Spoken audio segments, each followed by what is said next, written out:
রাস্তার পাশে আবর্জনার বিশাল স্তূপ, পরিবেশ দূষণ সহ চরম স্বাস্থ্য ঝুঁকিতে এলাকাবাসী। প্রথম শ্রেণীর পৌরসভা হলেও নোয়াখালীর সেনবাগে বর্জ্য ব্যবস্থাপনার এই বেহাল দশা।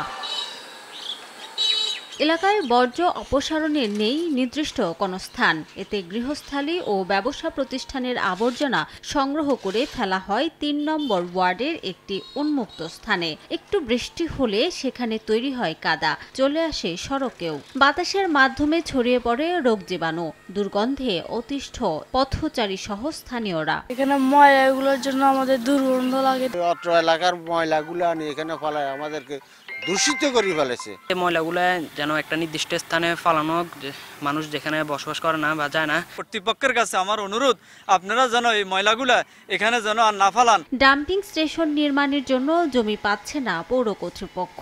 তবে খাস জমি পেলে ডাম্পিং স্টেশন নির্মাণের আশ্বাস পৌর প্রশাসকের। কোথাও যদি খাস জায়গা থাকে আমি এটা অবশ্যই আমার শ্রদ্ধেয় ইউনূস স্যারের মাধ্যমে প্রস্তাব পাঠাবো, যাতে আমরা একটা ডাম্পিং স্টেশন করে যাতে আমাদের এই যে যত্রতত্র যে ময়লা আবর্জনা আছে এগুলো যাতে আমরা একটা নির্দিষ্ট জায়গায় ফেলতে পারি। ২০০২ সালে স্থাপিত সেনবাগ পৌরসভায় ৩২,৫০০ মানুষের বসবাস।